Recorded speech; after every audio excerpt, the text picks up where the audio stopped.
இரண்டாம் நாள் வழிபாடு செய்யறதுனால காரிய சித்தி கிடைக்கும். அதுபோக ஆரோக்கியம் மேம்படும், எதிலும் வெற்றி கிடைக்கும்.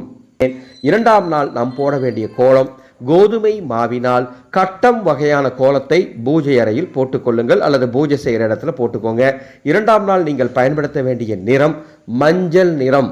கலசத்துக்கு அம்மாவுக்கு மஞ்சள் நிற வஸ்திரம் அல்லது மஞ்சள் நிற ரவிக்கை வாங்கி அலங்கரித்து வழிபாடு செய்யுங்கள். இரண்டாம் நாள் நாம் ஏற்ற வேண்டிய தீபம் 5 தீபங்கள், பஞ்ச தீபம். இரண்டாம் நாள் வழிபாட்டிற்கு சுமங்கலி பெண்களை அழைப்பதாக இருந்தால் 3, 5, 7, 9 என்ற எண்ணிக்கையில் சுமங்கலி பெண்களை அழைக்கலாம். அவ்வாறு சுமங்கலி பெண்களை அழைத்து அவர்களுக்கு தாம்பலம் தருவதாக இருந்தால் மஞ்சள் நிற துணி மற்றும் மாம்பழம் மற்றும் வளையல் உங்களுக்கு என்னென்ன தர முடியுமோ தாங்க, ரொம்ப சிறப்பாக இருக்கும். இரண்டாம் நாள் நீங்கள் வைக்க வேண்டிய சிறப்பு பழம் மாம்பழம்.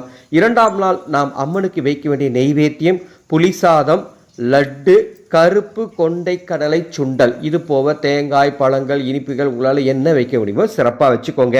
இரண்டாம் நாள் அர்ச்சனைக்கும் அலங்காரத்திற்கும் பயன்படுத்த வேண்டிய மலர் முல்லை மலர், துளசி இலை, மருவு மற்றும் இரண்டாம் நாள் நாம் சொல்ல வேண்டிய மந்திரம் ஓம் நமோ ஸ்ரீ ராஜராஜேஸ்வரியே நமக, ஓம் நமோ ஸ்ரீ ராஜராஜேஸ்வரியே நமக, ஓம் நமோ ஸ்ரீ ராஜராஜேஸ்வரியே நமக என்று 111 முறை வாய்விட்டு சொல்லுங்க. மந்திரத்தை 48 முறை சொல்லுங்க.